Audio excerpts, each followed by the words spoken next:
these lessons are posted in addition to the emails. I'll be posting PowerPoints and other files associated with the class as we finish sections if you want to go back and review what we've already looked at.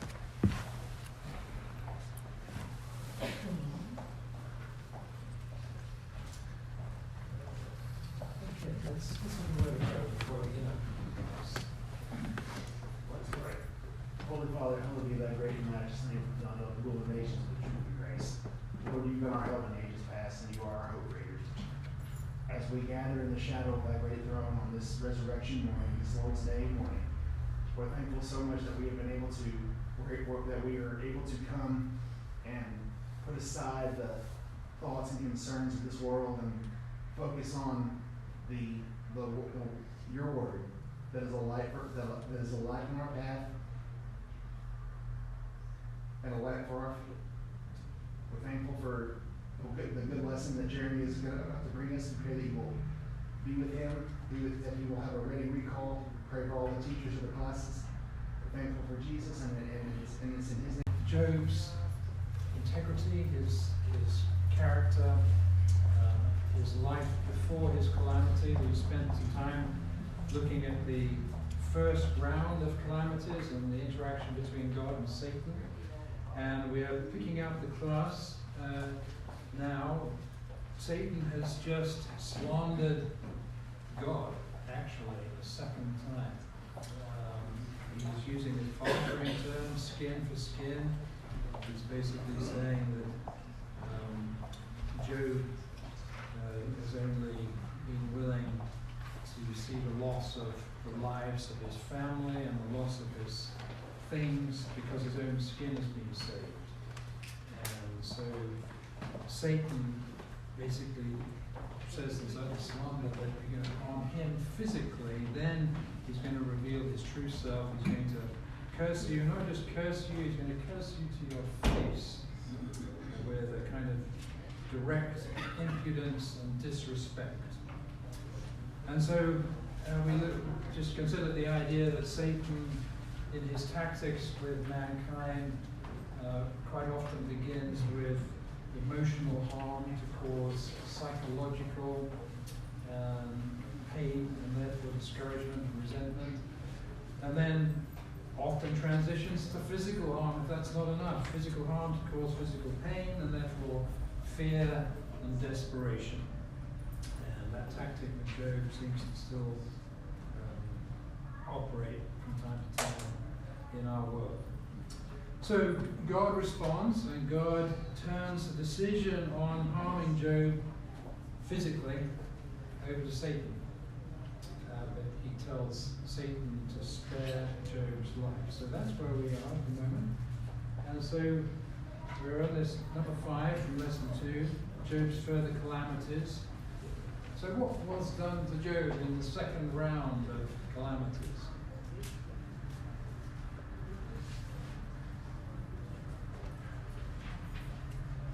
Stricken with boils from the soles of his feet to the crown of his head.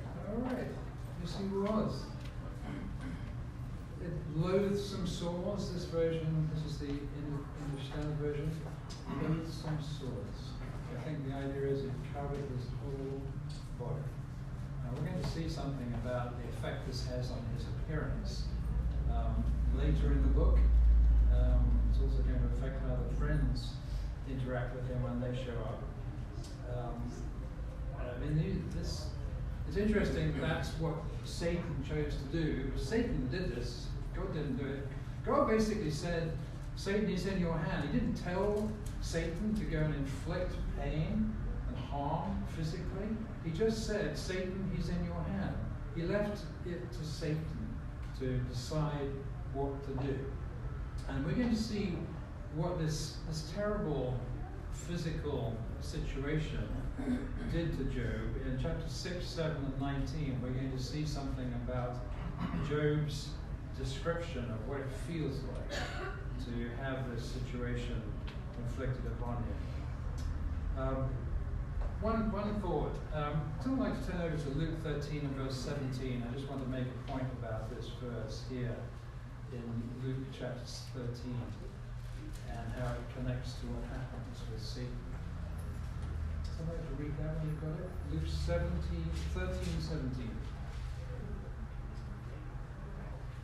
When he had said these things, all his adversaries were put to shame, and all the multitude rejoiced for all the glorious things that were done by him. Is that the right verse? Maybe I was 13, 17. I'm thinking about the woman bound by Satan. I thought that was the one. I guess it was the previous verse. Ought not this woman, a daughter of Abraham, whom Satan bound for 18 years, to be loosed from this bond on the Sabbath day? That's really what I was aiming for. The idea that Satan bound this woman for 18 years. Just a thought for us to consider. It seems possible that rather than God giving Satan on this occasion a specific power to go and inflict this harm on Job, that Satan ordinarily had certain power over people. I think there's a possibility in the New Testament time that Satan ordinarily had power. He had a certain realm of influence over the physical well-being of people. Through the New Testament time, Jesus is healing and counteracting a lot of that. It doesn't seem like Satan was necessarily given a special power on this occasion to go out and inflict Job. That to me begins to impute to God certain motivations and certain nefarious purposes which I don't think we want to ascribe to God. Rather than Satan as an angelic being had these powers ordinarily, God turned over to Satan what he was going to do, let Satan choose what he was going to do with regard to God within limits. Your thoughts on that? Caleb and then Charles. Well, first of all, God sets boundaries on Satan. He clearly, the Lord tells Satan, very well then, he is in your hands, but you must spare his life. That to me shows that ultimately God is in control of all this. Yes, it does. We've spoken about the sovereignty of God last week, exactly.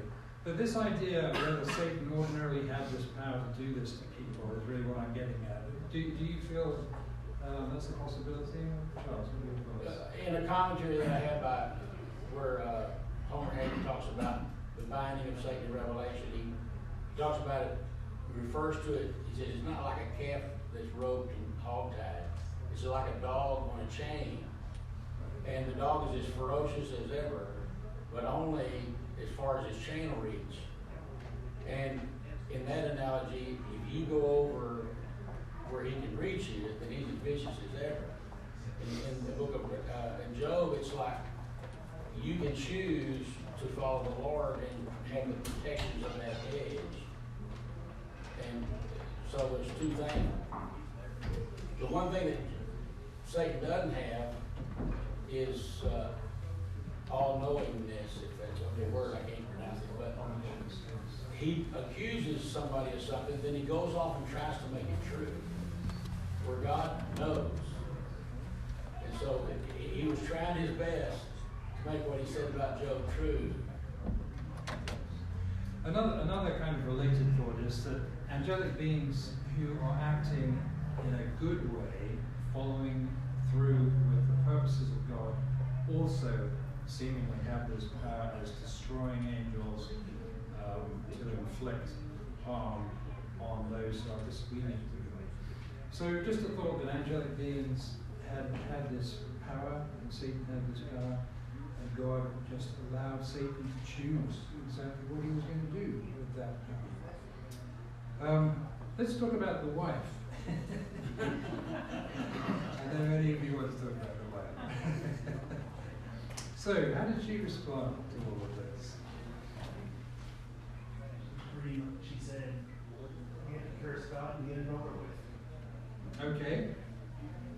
What did she say? You still maintain your integrity. Okay, I think that's important. That tells us something. So what does that tell us about her kind of mindset and interpretation of what's going on here? Do you still maintain your integrity? She is questioning Job's faith and questioning God, and she's given up on God. I think certainly we can say that she's questioning his integrity. I don't know yet that we can say that she's given up on God. I don't think there's necessarily anything in these words. But there is something that she tells Job. You said it a moment ago, Kate. She says, curse God and die. What do you understand by that? What do you think's going on in her mind when she tells him that? Well, I mean, as you pointed out in the first few class sessions that we've had where this curse God idea comes up, I mean, the word is not curse God in the actual Hebrew text, it's bless God, which is interesting. Maybe this time it's not as ironic as the first few times. Maybe she really does mean bless God and die, rather than curse God and die. Okay. There's a possibility, we'd like to explore the possibility of what she's thinking about all of the things that have happened here in just a moment. Charles? Everything that's happened to Job's happened to her. She lost all her family, she lost all her wealth, and now she's losing her husband. Yeah. And so, although Satan can't get Job to curse God, apparently he can get her to. Well, let's go through this in just a second, but let's carry on. What does Job say back to her?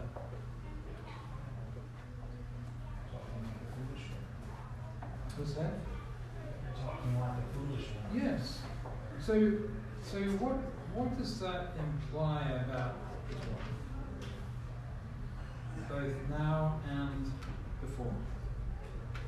Well, she doesn't have the depth of faith that Job does. Job, with the next statement, shows his perspective. Shall we receive good from God, and shall we not receive evil? In Okay. other words, he knows and remembers how God has blessed him. Okay. He doesn't understand why this is happening to him, but he's not cursing God. Job says, you speak as a foolish woman. What does that tell us? I think it's interesting that he doesn't say, you're a foolish woman. Okay. Yes. He says, like and as. Yes. So what do you think that tells us? I think he's saying in this case you're thinking very short term and reacting instead of seeing the bigger picture. I'm going to suggest for us that what this is telling us is that this is out of character for her. This is not who she is normally. She is under this incredible stress that I think a number of you mentioned, that she has lost everything too. And her own husband is in this pitiful state. And so she's overwhelmed. And so this is out of character. This is not who she normally is. She's not being told by her husband, you are a fool. She's being told you're acting in a foolish manner. And that's actually a lesson for us when we're talking to our children, our spouses. I mean, we need to be very careful about calling someone a fool. Jesus told us that too. But we can act in a foolish way, and that's what he's saying. Stress is a key element of this. In fact, boils choose to appear many times when a person is under stress. President Bush, after 9/11, when he came back to Texas that week, in just in a couple of days, he had one on his right cheek, and so that's I've seen others experience this. So Satan Yes. is very cruel. want to come back to something that Ethan mentioned a moment ago. Let's think about the wife for a moment. Is there anything that could be construed in a positive manner in what she says to her husband? Is there anything at all that might dampen down what we think is a very kind of negative reaction? Because it's also, to some extent, the love of her husband, seeing the person that she would love the most, and say, just let's be done with it. Let's get it over with, Right. and go past it in Yeah, almost in a fashion. I think, yes, that's what my thought as well, that there's a possible, I'm not saying this is what she was thinking, I'm just posing it as a counterbalance to what is often a very negative interpretation of how the wife here has responded. There may be an element of compassion, like, put yourself out of your misery, basically. It's just be done with it, and also, as Charles said, I mean, she's lost everything, and she's suffering too, and it may well be that she is in pain seeing her husband suffer like this. So, I'm going to suggest for it, there's another reason why we might sometimes, perhaps I have been, maybe you haven't, but I think maybe I've been a bit harsh in my judgment of the wife here. There's something that is a clue to their relationship beyond this point. Can anyone think what that might be? Do you think the relationship endures through the suffering out the other end? I do too. Why do you think that? Well, then they have more children. Yes, they do. Now, admittedly, the text is silent, so it's a possibility. It's not something we can say for sure. The text doesn't tell us anything about whether she died, whether he remarried. But when the text is outlining his wealth and his family, the text doesn't delineate he had, 3 wives and 10 concubines. Did Joseph have more than one wife? Yes, he did. He was given 2 wives, at least. And then did Abraham have more than one? Yes, he did. So it's interesting that Job was singled out by God. I think it's a strong possibility that he did only have one wife. Otherwise, the other wives would have been delineated.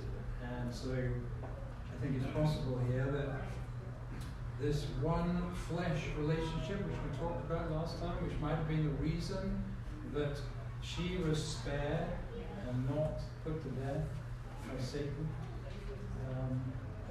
that it endured because they had no children at the end. To me, it suggests that she was under momentary, extraordinary stress.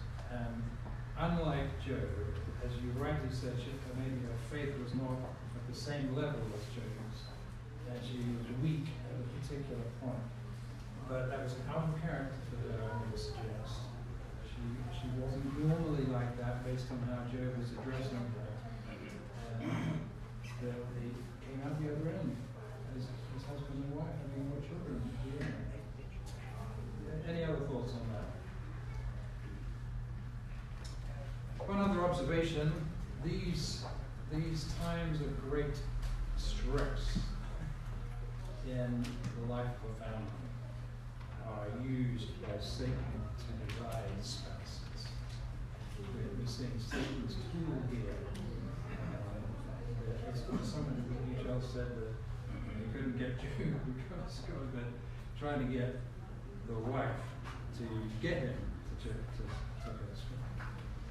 All right, we'll come back to that thought in just a little bit. And Jeremy, you have that under calamities.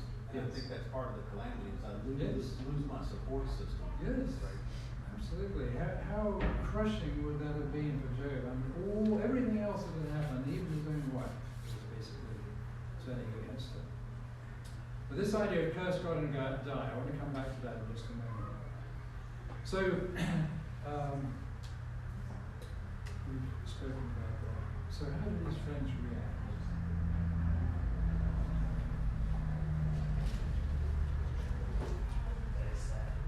What's that? They didn't recognize them. Yes.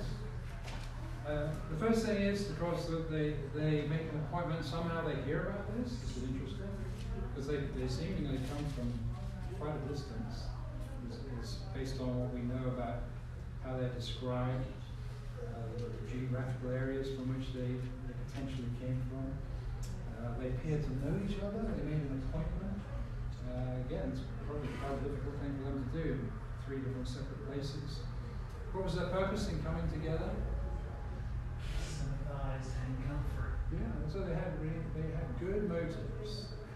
We don't want to be too quick to judge these friends. They may have misunderstood lots of things, but they had a good motive, and they really wanted to help and comfort their friend. Elihu is not mentioned at this point, and it seems that he shows up later on. May not have been a friend. He may be just an observer who kind of tagged along and listened to what was happening and then chimed in at the end. So, as you said, they didn't recognize him from a distance. Why did they not recognize him? I mean, we've probably all seen somebody who's been ill, and you're aghast at how emaciated they are and stuff. Okay. And Job was emaciated. We read later on, we're going to see things he says about his appetite and other things about food. We don't know how long it was between Satan inflicting him with this second round of the loathsome boils and the friends showing up. It may have been some time. And so there's been some time for him to decay, if you like, physically. What else would they not have recognized? He tore off his clothes and he shaved his head. Yes, yeah. I think when we shave our heads, we're emaciated, and we're covered with boils. I mean, it's very likely he was completely disfigured. I think we'll see that later on as well. And even, just the tone and color of his skin. I mean, it's just going to be, it's just horrible to contemplate. And by the way, I'll put up a picture in just a second and make a comment about that. But anyway, they are probably shocked just at what they're seeing, much less when they discover exactly what has happened to him. And so, as you said, they tore their robes and sprinkled dust. What's that about again? Tearing their robes and sprinkling dust? It's a sign of mourning. Yes, yeah, sign of mourning, grief on behalf of their friend. And so, what do they do? How do they behave?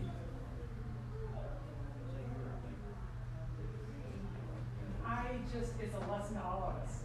They sat there for 7 Yes. days and didn't say words. Every time I read that, to sit there for 5 minutes and not say anything. Yeah. But they sit there for 7 days, and just what a support that was.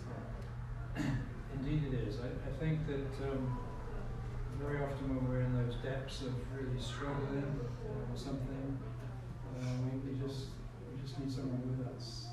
They don't need to do anything or say anything. They just need to be with us.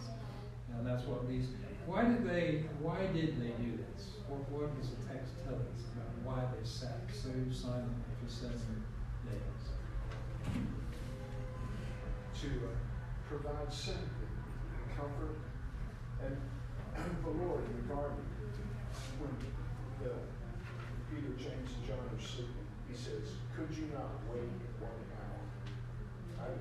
That strikes me as a parallel in a way here, that they could have comforted the Lord just by their presence as Well, there's something else the text says, though, that really is. His pain was very great. Yes. The extent of his suffering was so deep. I suspect they just didn't even know where to begin to say something. What could you say? I mean, I'm sure they felt absolutely at a loss for knowing what to express in the depth of that suffering. And so I think as has been said, we're reminded of this great lesson of waiting for somebody else who is in that suffering situation to say something first, just to be there, as you say, with comfort and sympathy. All right, we're going to quickly, unless there's something else, anyone wants to make a comment about this, we'll move on to the next lesson. Just 1 second.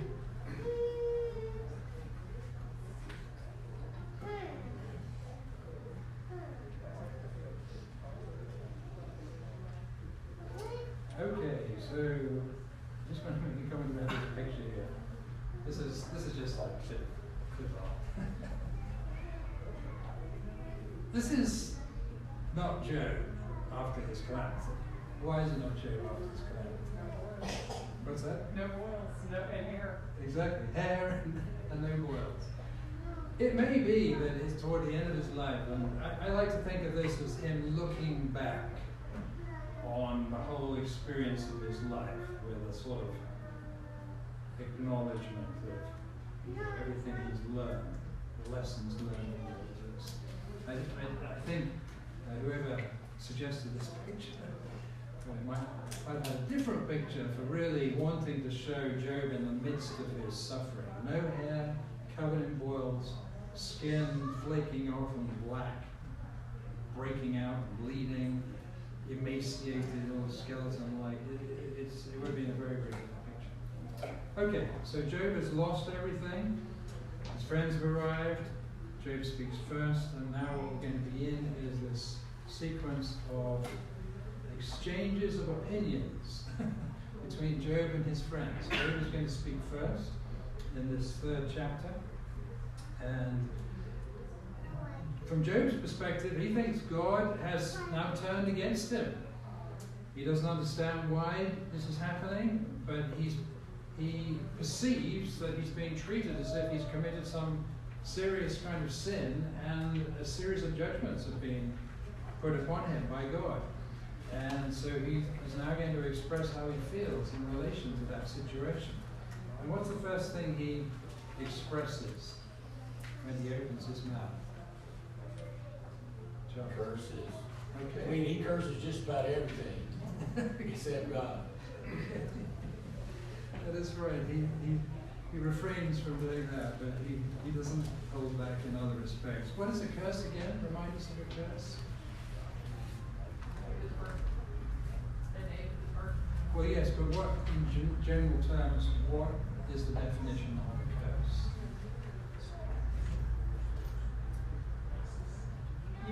It's maybe bad. Okay.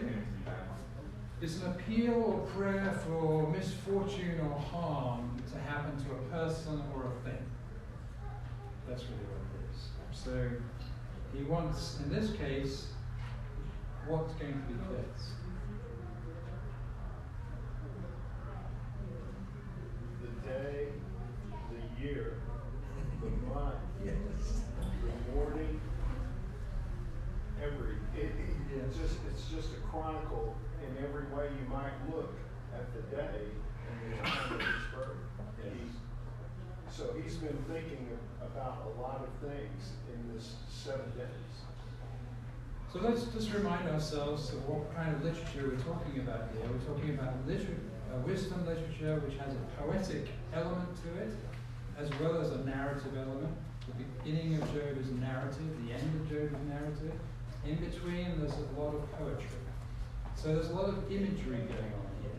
So we're understanding things. And I'm going to suggest for us that this call for a curse on the day of his birth is a poetic vehicle. It's an impossible ask. It isn't something that can actually happen. But it's something that expresses how he feels about that day, what he would like to happen to that day if it could happen. And why is it? Why, my screen here, it's annoying, it cuts off before we get to verse 10. Why does he want the day of his birth cursed? We'll look at exactly what those curses are in just a second, but why? He was never born and none of my things could happen to him. What's it say in verse 10?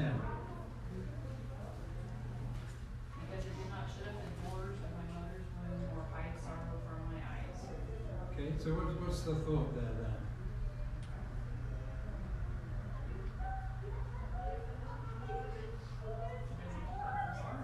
Yeah.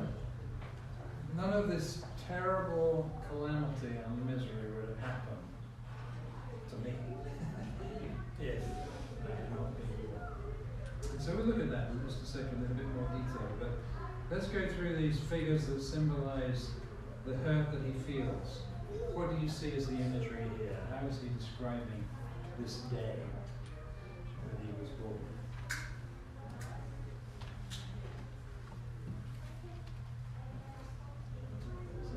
I just had a list of words: darkness, Yeah. cloud, the night disappeared, no joy, curse, no dawn. Okay, so there's a lot there. So darkness is a big theme here. Darkness. Deep darkness. Clouds connected with darkness. Thick darkness. That might ring a bell in some areas. And then there's, as you mentioned, some other things. What's the idea of let that night be barren, no joyful cry enter it? What's the imagery being evoked in those words?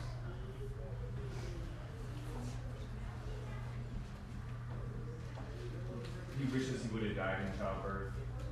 He does. When we talk about a barren thing, what's that about? Empty, void. Not there. Yeah, I think we're talking about the idea of childbirth, aren't we? The general, it's like the day was the woman giving birth to him. It's like he's kind of conflating those two ideas, the day and his mother. But the night is going to be barren, no joyful cry. What's the joyful cry about? Who's going to make the joyful cry? His mom and dad? Yeah, his parents are going to be joyful about the birth of the child. So he wants that to be just extinguished. He just wants nothing instead of that. What's about those cursed who curse today? What's that about?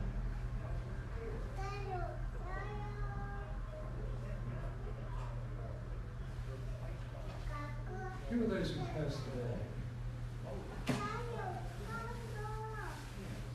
Any thoughts? It's difficult, isn't it? It's some of this poetic language. Again, suggestion. I don't know we can be definite about this, but I think the idea may be that Job thinks about the profane people of this world, people who just are constantly complaining and cursing about what's going on day by day. And he talks about those who are ready to raise up and revive him. I mean, the idea that there may be some judgment for doing all of that cursing and kind of really despising what God has created as a day. They're cursing it. But he's basically asking those people to curse this day. He's invoking those who are maybe the godless, profane people to curse the day. Sorry about the screen there. I wanted to do something about this. The stars of the dawn being dark. So what's the thought there, do you think?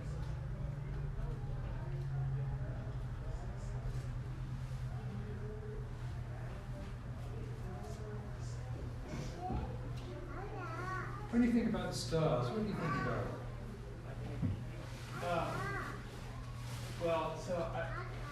There's a lot of creation imagery in here. I mean, the stars, the clouds. Yes.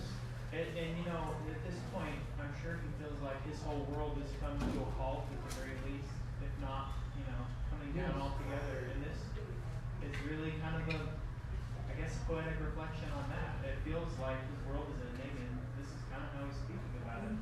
It's all this.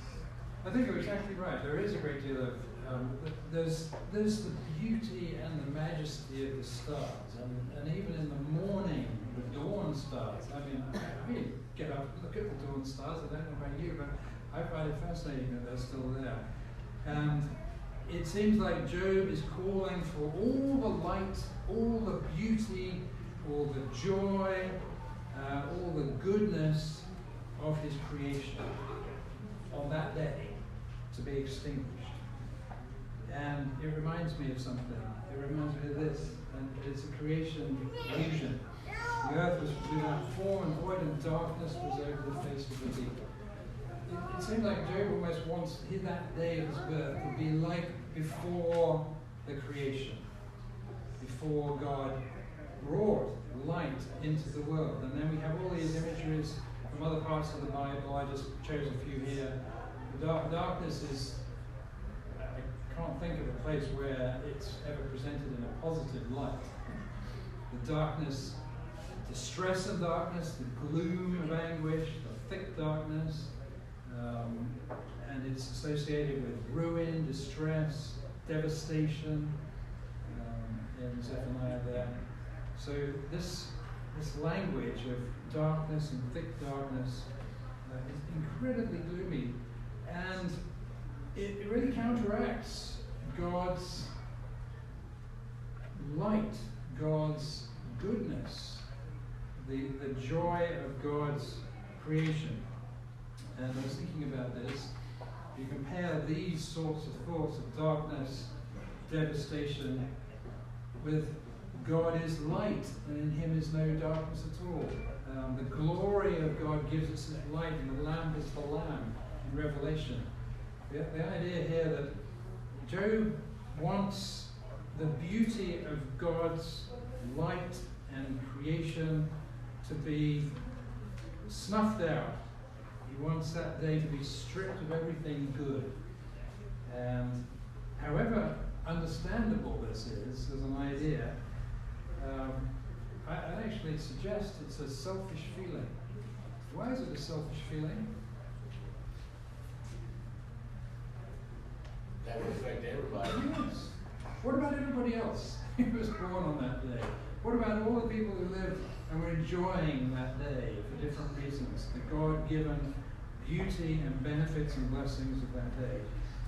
It just reminds us not to wish for things in our own sadness, in our own distress, in our own struggles that would deprive others of goodness and joy in life.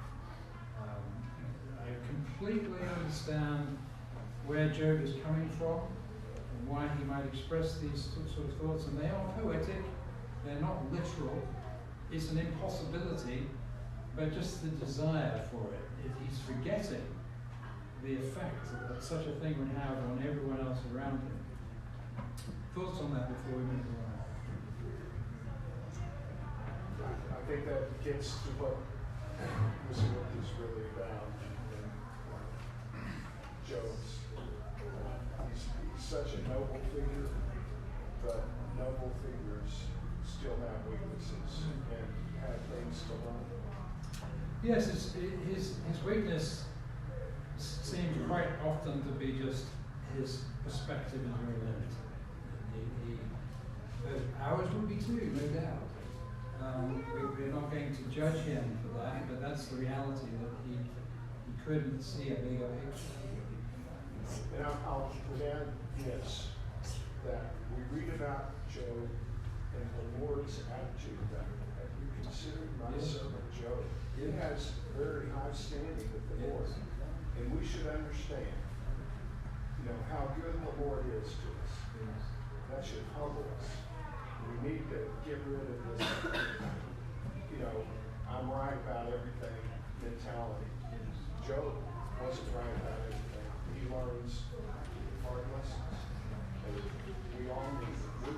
We're all going to learn hard lessons. We're all going to learn the idea that our suffering is not the be-all and and shouldn't interfere with other people's lives. So Job then moves on from his curse to his question. What's his question? I think we've expressed it already, but we'll just repeat that. What is Job's question? Why did I not die at birth? Yeah. Why did I not die at birth? So it's like, okay, if the day I was born had to exist and I can't do anything about that, it's an impossibility to go back and undo it, then the next best thing is I would have died. So, and what else could have happened? Instead of dying at birth, another thing could also happen. His mother could have shunned him. Said, "I'm not gonna-" All right. So she could have basically not fed him and he could have died. And one other thing.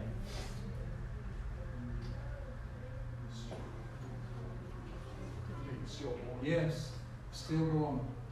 I didn't know how many of us had stillborn children. It's a terrible thing. So he is again in this gloomy kind of mood, which is completely understandable. He's deeply, deeply distressed. It's interesting that the stillborn child is still a person, not just a fetus, or just a clump of cells. So why is it he's asking about this? What's behind this question of why did I not die at birth? Well, I think he's kind of getting to his point in verses 13 and 16 that he would be like everyone else who's ever lived or died, and he would be more at peace there. Okay. What's his frustration, if you like? What's the great conflict going on in his mind? He pictures a pretty interesting picture of death. The wicked cease from troubling you. The slave is free from his master. The prisoner gets out of jail free when you die. Okay, we're going to come on to this idea of death.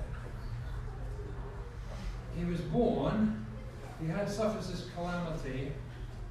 What do those two things together represent to him? Why do they prompt this question about why was I born? Is this all that he was put here for? I mean, what was the point of me being born if this is what's going to happen to me? Is the thrust of it, I believe. Because his life is so bitter. It's so miserable now. We've just come from, through 3 chapters. I don't know how long he was in this state. It could have been some weeks or even months for them to travel and get to him. For the news to get to them and them to come. He could have been in this situation for some considerable time. And he's had a chance to really ruminate on, what was the point of all this. But, as understandable as this question is, again, there's a self-centered aspect to it. What is that self-centered aspect, do you think? We're going to see, if you've read through Job, you'll see that Job later on reflects on his life. What is he not thinking about here? He thinks about, what's the point of my life if this is what it's come to?